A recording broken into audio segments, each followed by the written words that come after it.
okay? Yeah, good volume.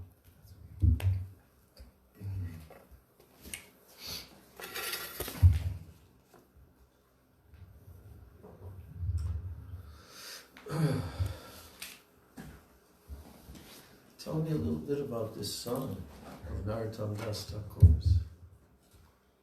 Well,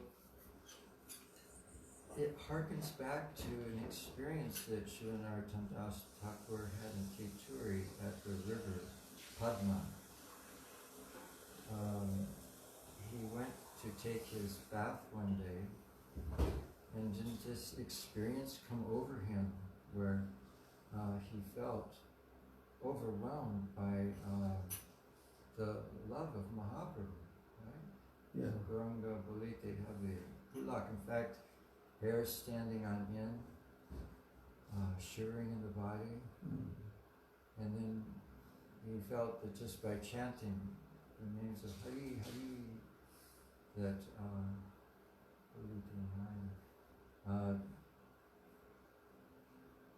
tears would flow. Tears would flow from his eyes. And then in the second verse, he's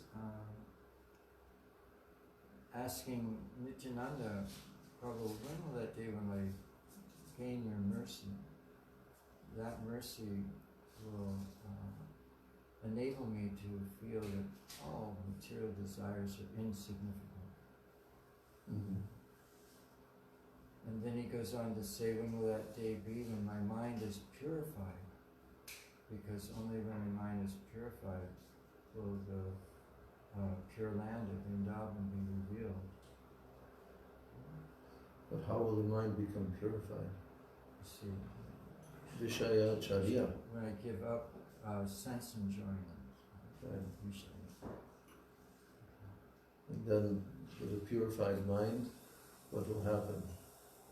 The land of Vrindavan will be revealed. Yeah. Kavi Hama He Rabo means to behold. To actually, for the eyes to be able to behold the transcendental Vrindavan, real Shri Vrindavan.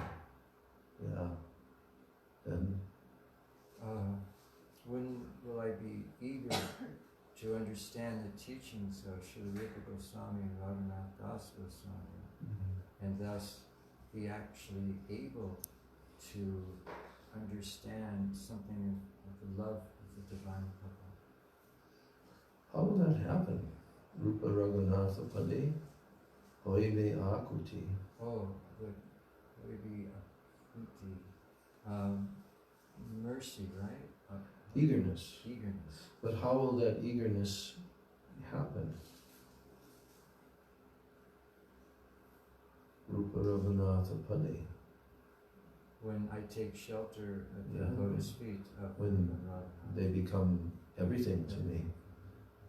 That's what Krishnadas Kaviraj Goswami also says at the end of each chapter. Rupa Raghunatha Pade Rahu, no.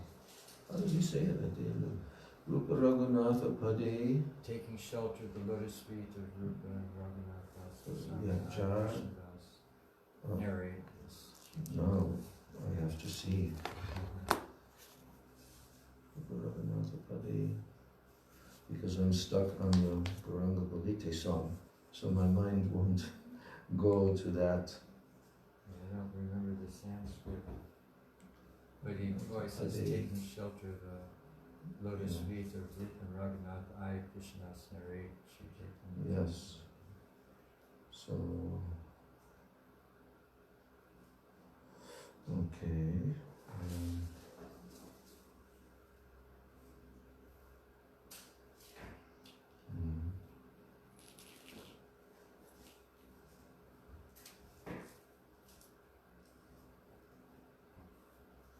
Where's this stuff going?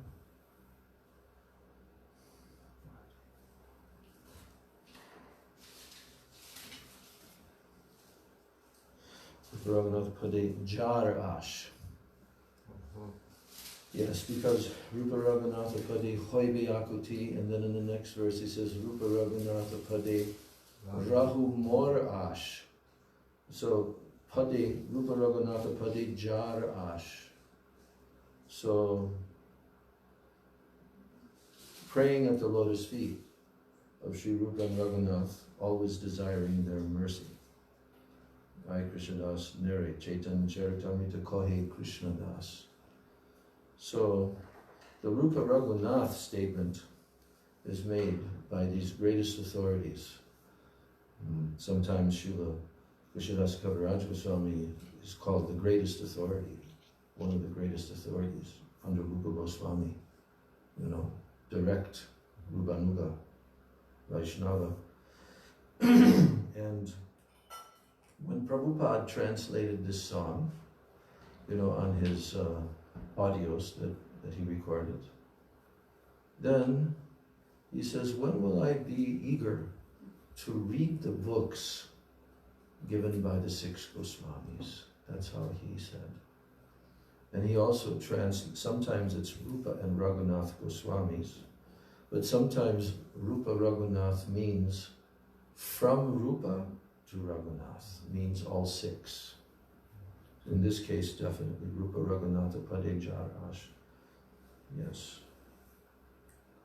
But Rupa and Raghunath are quite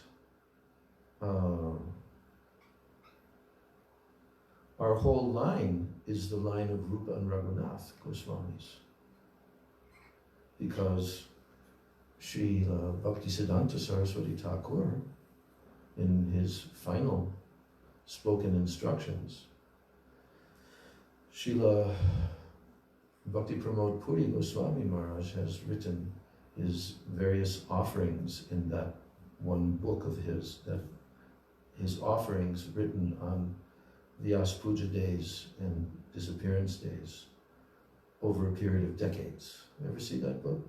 It's a green book. And I think it's also called something like My Beloved Master. So, Master singular, not like Srila Bharati Maharaj, My Beloved Masters. So, he has actually written down those final instructions, and then he even composed a Bengali poem, very long, one whole chapter, in Bengali poetry, like these payars, these 2-line poetries of all the instructions. And there, Srila Bhaktisiddhanta Saraswati Thakur, he's telling that you should all unitedly preach the message of Rupa Raghunath. Rupa Raghunath. So, anyone who wants to one day gain the shelter of the 6 Goswamis, then they have to come into this line of Narottam Das Thakur. Narottam Das Thakur, he is showing us how in his books, songs, Prarthana, Prem Bhakti Chandrika. So, but when will I be eager? That's required, eagerness. And the word for eagerness is akuti. Akuti. Very, very eager. When that possesses someone, this eagerness to receive the mercy, desiring their mercy, to come under their guidance, under their shelter, which also means the entire line coming down from them, that disciplic succession. So that eagerness cannot be deceitful. There cannot be any deceit there. It has to be full, as Srila Sridhar says, full naked in front of the Lord and His servants. Not hiding anything. Completely exposed. Only when we have that kind of mood, then they will bestow upon us. That's our life. There's nothing else than that to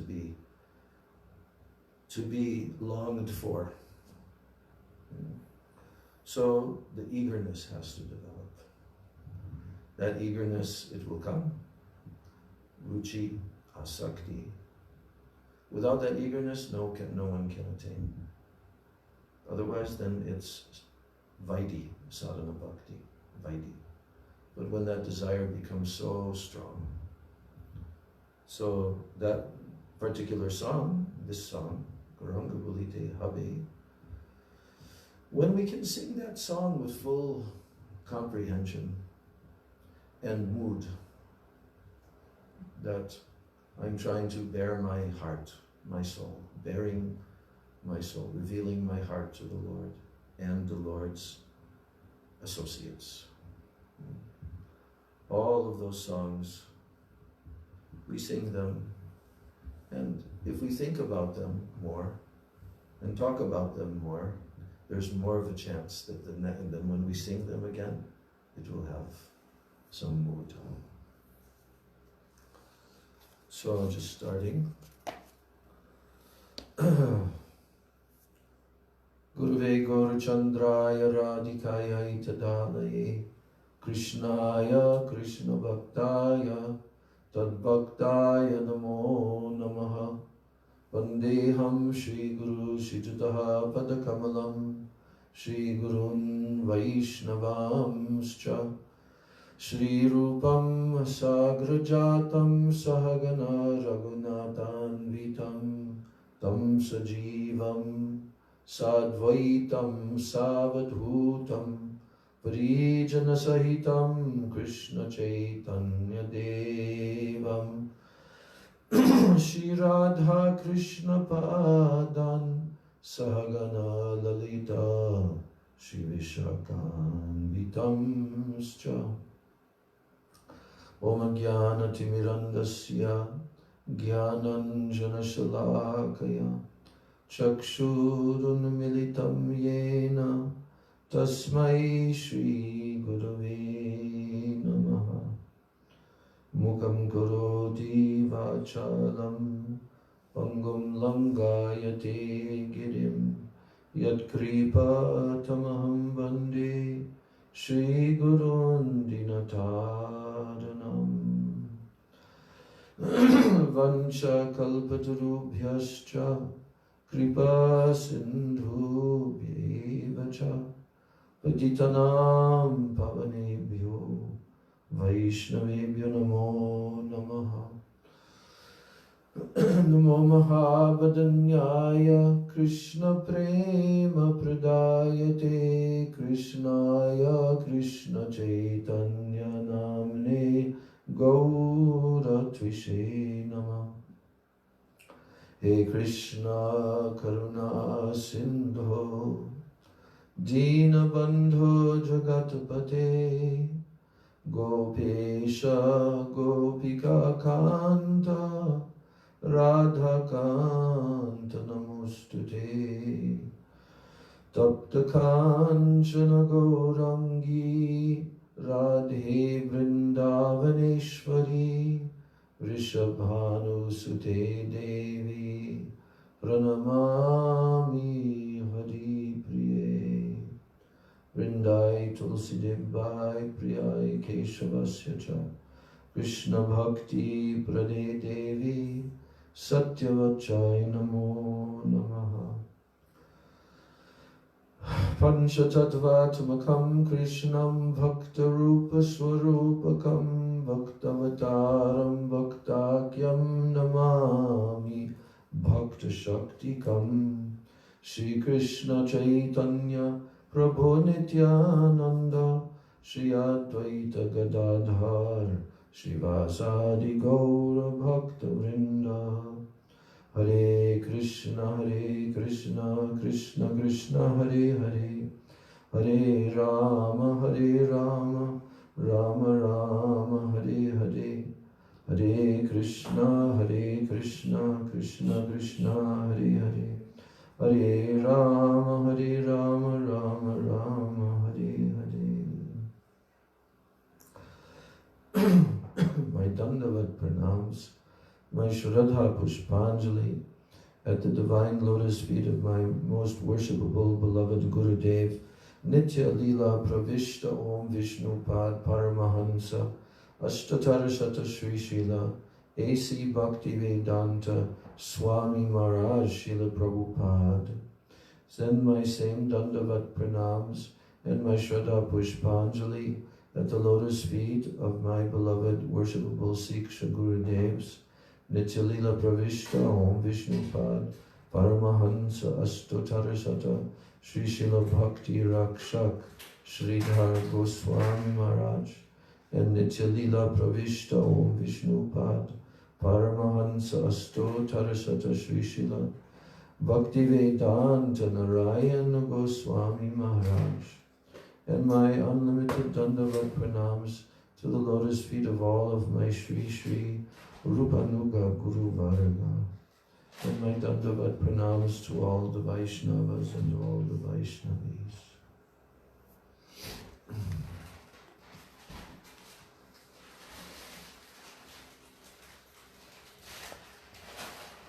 Madhukar gave me a voice message today, reminding me about the Vyas Puja offering. It was good. He also said, we can arrange an extension.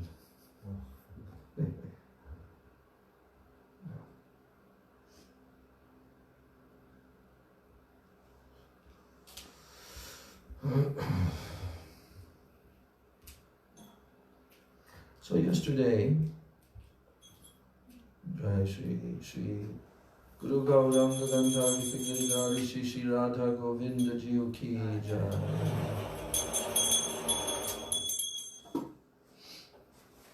So we began the reading of the fourth chapter, meaning the fourth item of the practices that are favorable, 6 practices that are favorable for bhakti. And this is the fourth in that list, tat tat karma pravartanat. Means performing activities favorable for bhakti. And then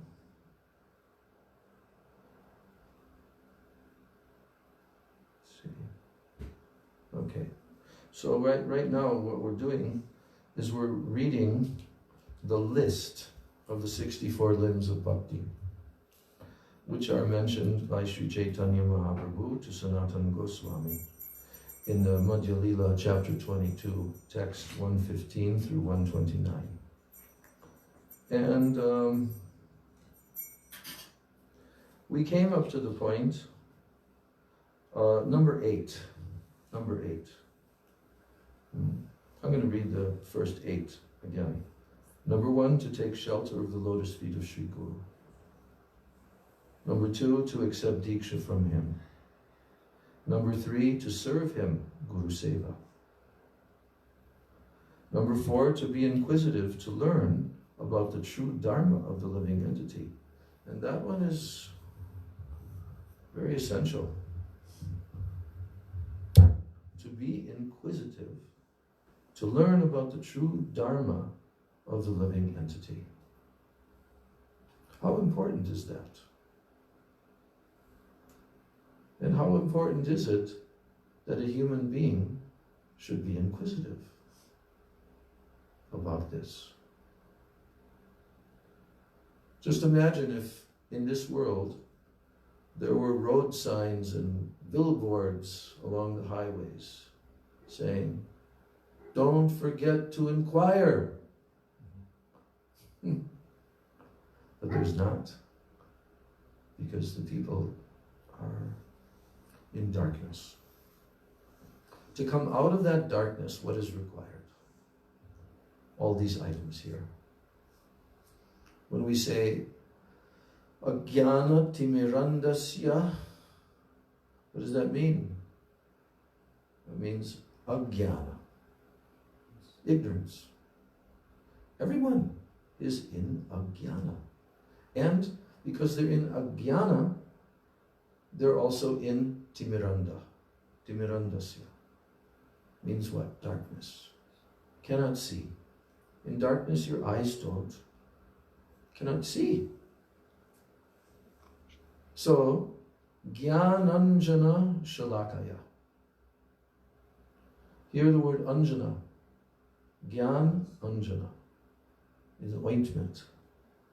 Like an Ayurvedic doctor, sometimes they can make an ointment that enables a person who has blocked vision due to cataracts or whatever. That ointment can enable them to see again and heal their vision. So here it is figuratively said, Jnananjana Shalakaya. With this instrument, like a surgeon, he has opened my eyes with knowledge, jnana. That knowledge begins with this, to be inquisitive, to learn about the true dharma of the living entity. Yeah. When Sanatana Goswami approached Mahaprabhu, he asked him 3 questions. Who am I? Yes. Who am I? Ke ami. Who am I? Second one? Why am I suffering? Yes. Why are the threefold miseries always giving me trouble? First question is who? Second question is why? And the third question, if I don't know the answer to these 2 questions, how will I really truly be able to hit a kamya? How will I be able to become benefited? Because the whole purpose of human life is to attain the greatest benefit. That's called paramartha. Paramartha. Param means topmost, and artha means benefit, or it also means necessity. Paramartha.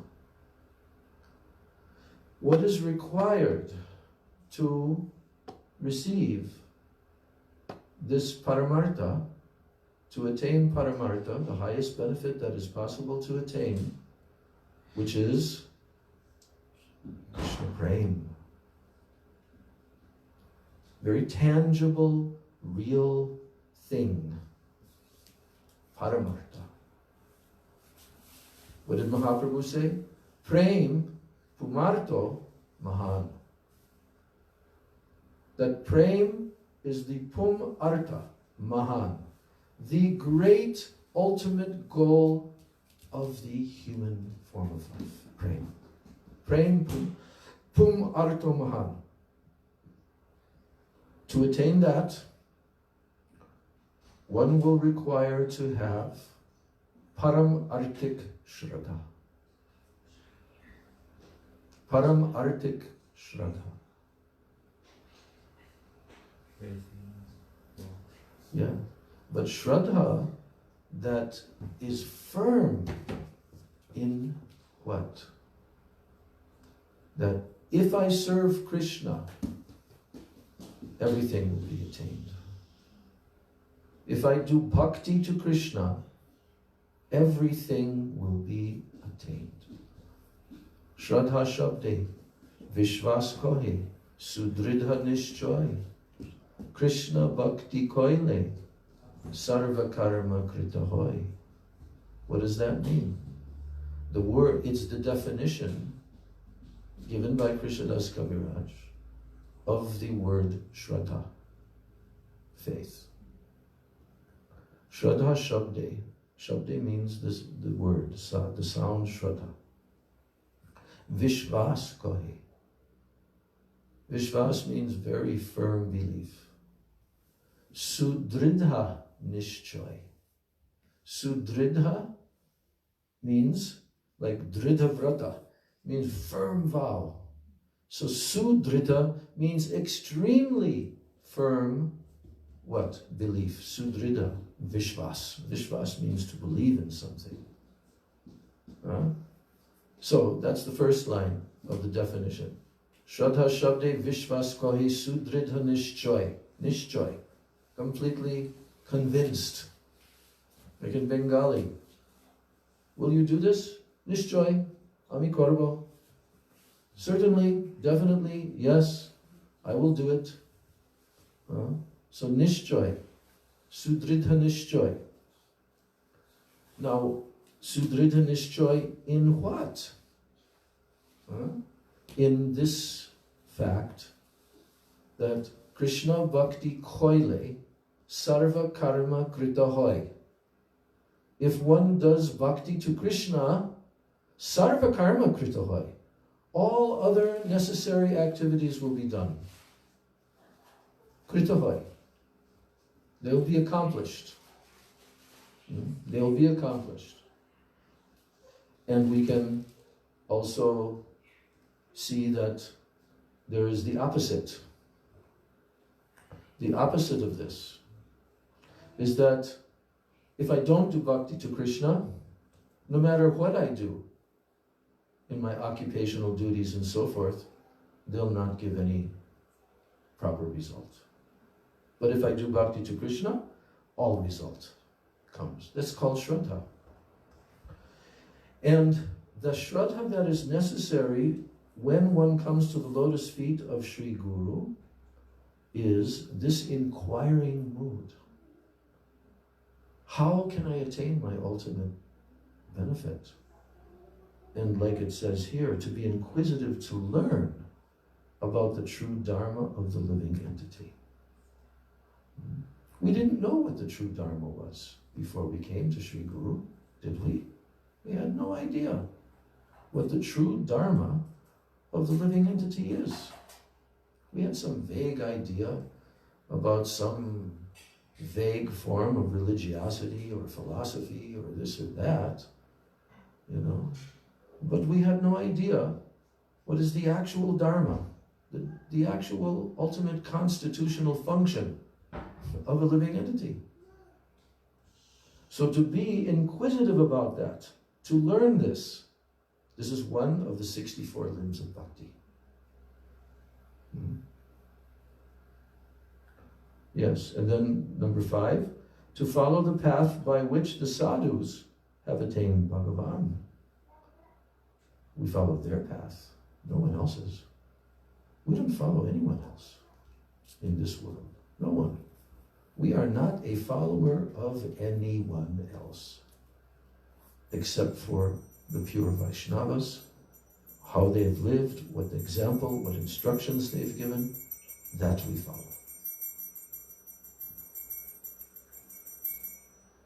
To give up one's own enjoyment for the sake of love for Krishna. Yes, something will have to be sacrificed. If we think that we can just live in the lap of ease and luxury and sense enjoyment, and at the same time attain Krishna Prem, no, not available. Sacrifice will have to be done to give up our own enjoyment for the sake of love for Krishna. To some persons that doesn't sound very palatable, to give up one's own enjoyment, right? But we see in this material world that people are certainly giving up their own enjoyment for very, very millions of times inferior things. Is it not? Isn't everybody sacrificing their own enjoyment all the time? Every day of their lives. But we have to learn who is the true enjoyer of all of our sacrifices. And when we experience that by doing bhakti, which sometimes requires us to give up our own enjoyment and to do something austere, that we gain happiness from that, well, then we're on the pathway of bhakti. When we have some experience of that, you see. But even in the material world, people are willing to sacrifice their lives for something that they believe in.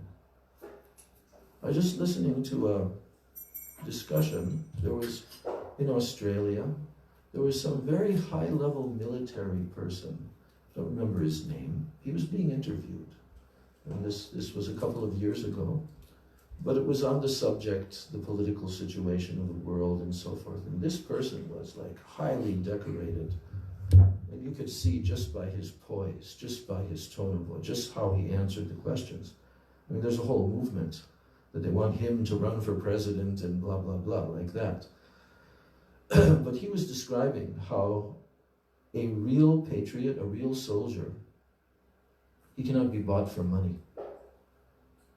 There's no amount of money that you can pay to them. But to earn this ribbon that goes on the chest because of the ideal, they will very willingly sacrifice their entire life for that.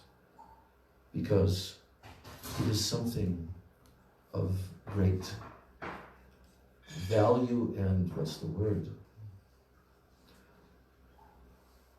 It's something so praiseworthy. So praiseworthy. And there are persons who have these sense of ethics and morals and duty, even in the material world.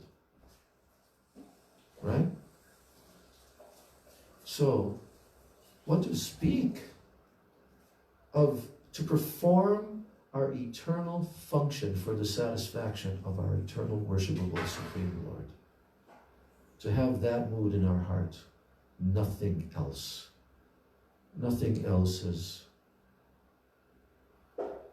can overshadow that at all. So these are the requirements of bhakti. To accept things only in quantity sufficient to maintain one's life. Oh, I forgot to live in a holy place related to Krishna.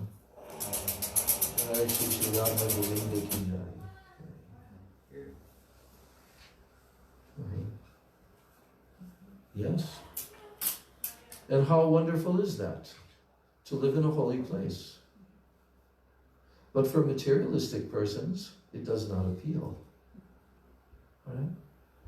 They want to live in places where their modes of nature, modes of passion, and all the desires arising from that are available. For a devotee, he always wants to live in a holy place. All of these fine, proper desires should develop in us. They'll have to develop. Yes, and only accepting things, to accept things only in a quantity sufficient to maintain one's life. Yes, that is allowed.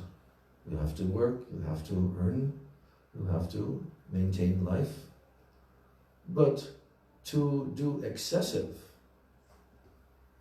in order to gain more and more and more and more and more, not favorable for bhakti. It's not in the realm of bhakti. It's not in the category of bhakti. It will be karma. See? So the devotees understand that I must do some work. I have my allotted quota given by the Lord, isn't it? Ishavasyam idam sarvam yatkincha jagatyam jagat. Right? Ishavasyam. The Lord is the controller. And He has arranged that all living entities will get their quota. Right? And one should be satisfied with that. Kolavecha Sridhar. Such a beautiful story of Kolavecha Sridhar. Mahaprabhu's so very poor. Very poor. He'd sell things that he made out of banana leaves, and different parts of the banana tree. He would just do that. And with half of his income, he would worship Mother Ganga. But who would come to him every day? His little Nimai, as he grew up into his teens. And he would argue with him. And he would even They would even be tugging on a gourd or something. Mahaprabhu wanted. And he kept on saying, "You're charging so much, too much." They would argue and argue. But Kolavecha Sridhar, he was called by Mahaprabhu when Mahaprabhu was giving praying. So, we want this intimacy. We're not interested in wealth of the material world, which will evaporate in a moment. We're interested in this relationship, love, affection with our worshipable master, with our beloved friend. Number 9 is to fast on Ekadashi. I know devotees that really love Ekadashi a lot. And they fast near Jal every Ekadashi, and they do the 3-day Ekadashi thing. You also do? I have in the past. It's good if one can do. But no one should be proud that I'm doing and announcing it. This is the problem. So we accept in moderation what our gurus have given to us, and if we feel the capability, we can do. Number 10, to respect the Mirobalam and the P.Phal trees. So Mirobalam is Amalaki. You know Amalaki? It's one of the 3 ingredients of Triphala, Amalaki fruit. And P.Phal's fig, isn't it? It says Ashvata, but maybe it's a fig tree, I'm not quite sure. So to respect these trees and the cows, Brahmins, and Vaishnavas.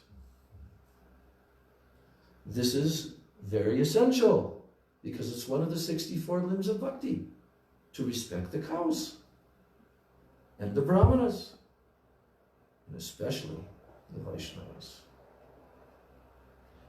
Yes. Number 11, to avoid offenses to the deity and to the holy name.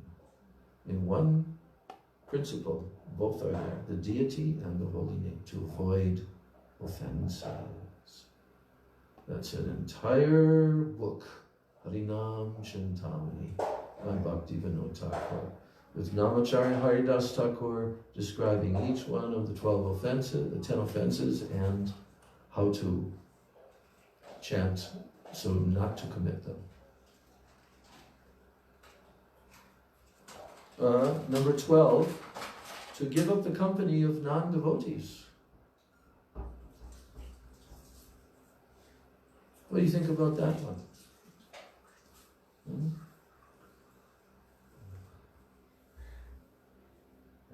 That's a joy, right? That's To give up the company of non-devotees. What if someone's in a family, they become a Vaishnava, but their parents are not Vaishnavas, their siblings or whatever? What about that? So you give up their intimate association, which means you don't reveal your inner heart, and you actually want to associate with Vaishnavas outside their association, but from time to time you might have to. Yes. Why? I mean, what is the purpose of giving up the association of non-devotees? Why should we, and what is the purpose? So when you can remember Krishna and not forget him. That's. But by associating with the non-devotees, that won't be possible? To continue to remember Krishna, is that? Yeah. Not so easy. Because they want to talk about other things. Anything to add? Did Gurudev give some example about how there's an analogy with like a crystal or something that you can see through. I don't remember the exact analogy, but basically you become like you take on the qualities of whoever you're associating with. So if you're associating with devotees, then you are taking on the qualities of the devotee, and if you're associating with non-devotees, you may start to develop qualities and habits that take you further away from practicing bhakti? The qualities reflect in us, because the living entity is the living entity always needs association. So if we want to attain the higher attainments, we have to associate with those who also aspire for that, who hold the same aspirations in their heart, whose life and soul is the same. But if we have an intimate association with those who do not follow the basic principles, they have not really developed their understanding of the purpose of human life and so forth. If we associate with them, that will reflect in us also. That will also reflect. It will affect. It will infect.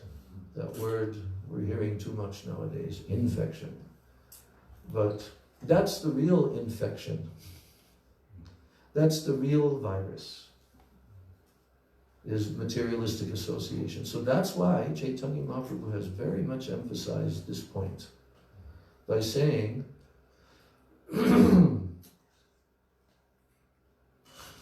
that how can you recognize who is a Vaishnava? Asatsanga tyaga e Vaishnava achar. Asatsanga tyaga. It means giving up all non-devotional association. Asat, that which is absorbed in the temporary. Asatsanga tyaga e Vaishnava achar. This is the behavior of the Vaishnava. Stri sangi ek asadu, Krishna abhakta ar. Two types. Those who are attached to the opposite sex for the sake of material enjoyment, whether they are in a male or female body, but they have this attachment to that is called Stri Sangha. That's one type, ek asadu. This is one type of non-sadhu. And Krishna abhakta ar. The second type is non-bhakta, a non-devotee, a abhakta of Krishna. So both are here in these principles, all in these principles, all of those are here. Give up the company of non-devotees. So, what if you're surrounded all day long because of your work, or you go to university and you're surrounded by non-devotees? I think we can ask our KK. I think that it is very easy to see how important it is to be in the association of devotees and like-minded people who are interested in trying to worship Krishna and Guru, and it's very easy to become absorbed in everything going on around you.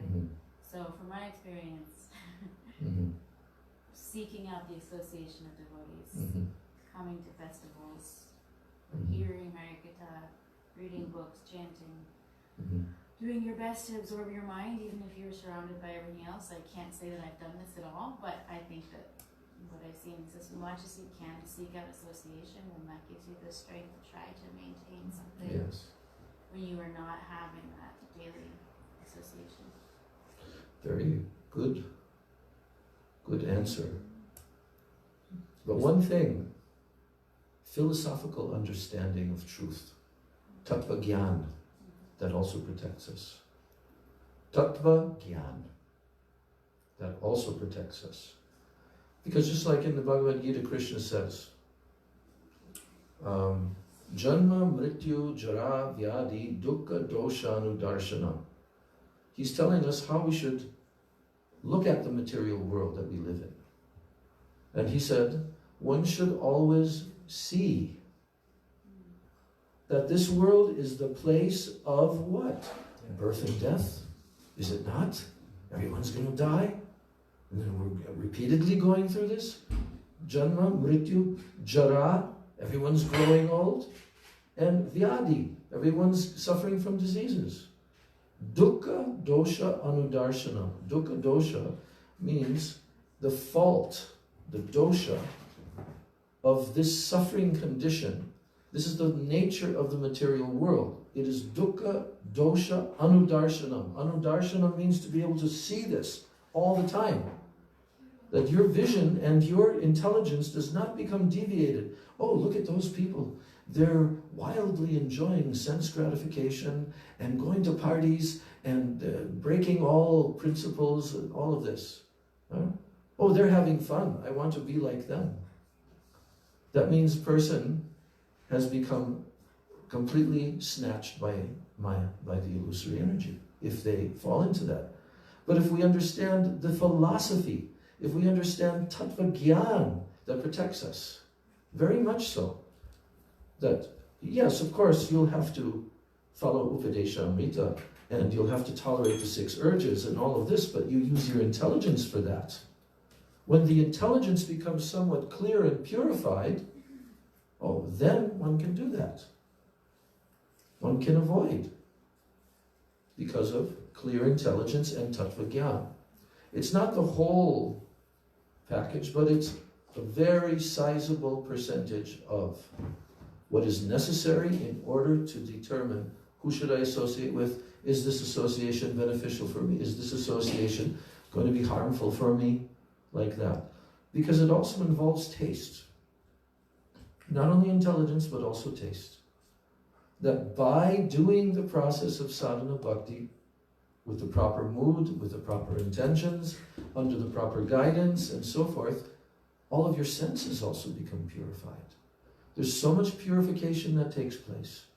And gradually, as one comes to the madhyam stage, I want to make this point, as one comes to the madhyam stage, then Srila Bhakti Rakshak Sridhar has explained that one now becomes capable to mingle within the masses of people and not be affected by them. This is the difference between a lower level kanishta and someone that's coming into the madhyam level. He says they know how to, forget the word that he used, how to conduct themselves. They know how, they have a sense of that.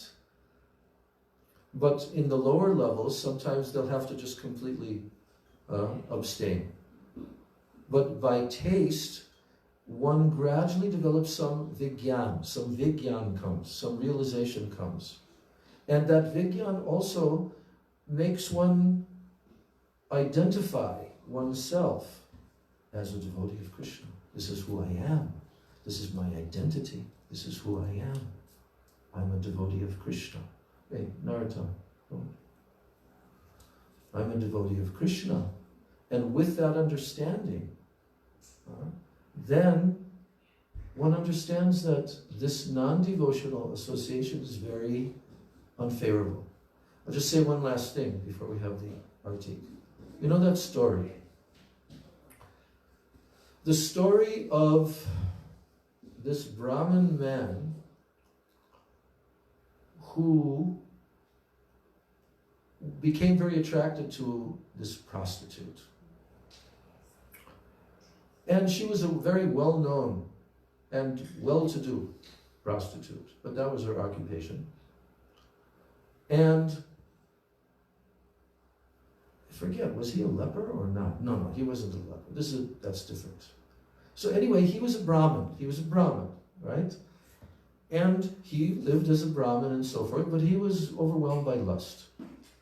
He had a very, very chaste wife, a Brahmini wife. And this wife came to know. And the Brahmin was poor, didn't have money. But she came to know that her husband had this desire. So what did that Brahmini wife do?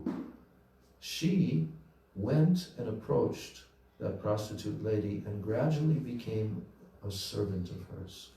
And she did services, like in the house and so forth, so expertly. And therefore that lady, the prostitute, began to notice her. And then, because she became grateful for that lady's services, she was speaking to her one day. And then that Brahmini lady said, actually, my husband. He has become so much attracted, and I am doing this for him. And so that prostitute lady, she understood, and she said, so bring him tomorrow at midday. And so that Brahmani lady brought her husband the next day. And there was an entire feast prepared. Very, very rich, preparations. Very rich. And also meat in these very, very rich preparations. But also, there were sattvic foods that were prepared. Right? And so, that lady, she showed to the Brahmin that we have these two types of foods. You can choose as you like. So then he chose the sattvic foods, which are in the mode of goodness, and he was sitting and tasting.